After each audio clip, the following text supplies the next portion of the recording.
Okay, welcome back. This is one of the segments we always enjoy. It's time to bring in some truth to some of those health stories you might be seeing online. Our twin doctors, Dr. I and Dr. J, are back this morning to pick apart those medical myths and answer some of your questions. All right, let's jump right on in there because your brother is joining us via Zoom. If you can have him there. Hooky. Okay, wearing those Bluetooth earbuds can increase your risk of getting brain cancer.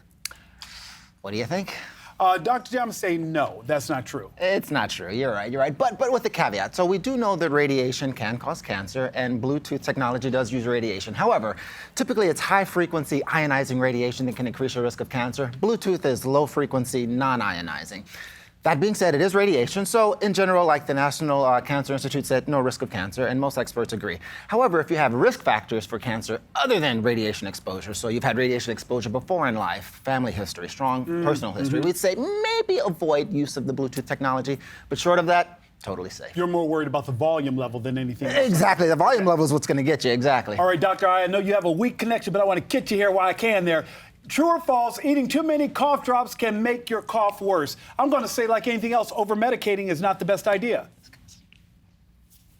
You are correct. That is true. That is true. So cough drops work in a few ways, right? One, there's that menthol, which gives you that cooling sensation. Menthol helps to prevent the nerves and the muscles in the neck from taking up calcium, but if you use menthol for too long, you get a rebound. Also, they have antihistamines in them, which stop you from making all the mucus and the secretions. Same thing. You use it for too long, you get a rebound. Also, cough drops just happen to call dextromethorphan, which is a cough suppressant. Same thing, though. You use it too long, it actually gets a rebound. So the common theme here is the ingredients in cough suppressants, or it's cough drops, I should say. Actually, if you use it for too long, you get a rebound. So the sweet spot, 2 to 3 days. 2 to 3 days of cough drops, and after that, cut them. I also recommend a cough drop to all of my office workers and co-workers who are drinking coffee. So do a cough drop, okay, when you're done, all right? All right, I have one for all my friends who love to garden during the summer. While it's a relaxing activity, true or false, regular gardening can increase your risk for developing certain cancers. Dr. J, I'm going to throw this out there. I'm going to say that doing gardening will develop. No, that's false. Outdoor activity, you're moving. Dr. Nick, you're getting them all right today. Oh. That's false. That's false. You're right. I mean, gardening's always going to be good for you, right? And what research has shown is, obviously, like you said, it's physical activity, so you're moving, so you're getting exercise about an hour a week if you're gardening, like most folks. Also, people in the garden tend to eat the fruits and the veggies that they're growing. And so research has shown that they tend to get like 1.4 more grams of fiber per day than non-gardeners. Love that. More fiber, more exercise, less obesity-related cancers like breast cancer and uterine cancer. So garden away. Garden away. Sticking with the gardener, Dr. I, true or false, washing your berries with vinegar is an easy way to prevent premature spoilage. I've never heard this before. It sounds interesting. I'm going to say that is true. Dr. Nick. You hesitated a bit, but you are correct. That is true. So vinegar works in a few ways, right? Vinegar is acidic. It has a low pH. And so the acidity of vinegar, A, it gets all that dirt off of it.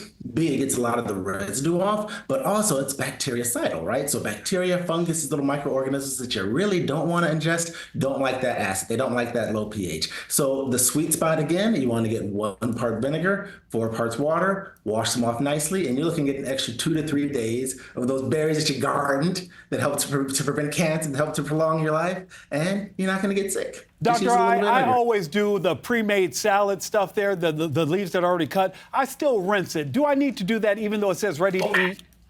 Absolutely, absolutely. You absolutely need to rinse it because at the end of the day, most of the outbreaks that happen, remember that Chipotle outbreak a couple of years ago that happened? It's happening from things that are washed already, lettuce, produce. So absolutely, always wash it with soapy water, little warm water.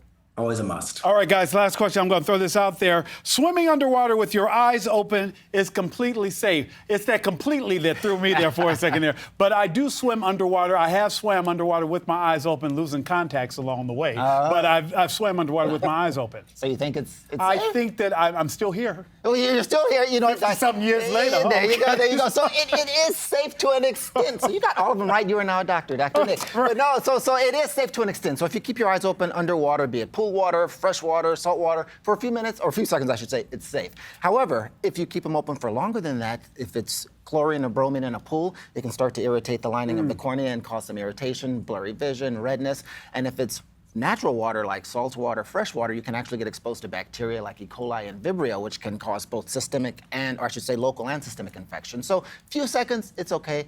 More than that, you probably want to do goggles. And Dr. I, always rinse when you get out of the water? Always, always, always. First of all, you don't want that chlorine on your skin. Second of all, despite the chlorine, there's stuff in that water you don't want to take with you throughout your day. And we're going to leave it right there. There you Dr. I, go. Dr. J, thank you both for having your medical questions answered right here, helping us. Guys, we love it. You can find Dr. I and Dr. J on social media at @the Twin Doctors _. We love it. Thank you, guys. Thank you.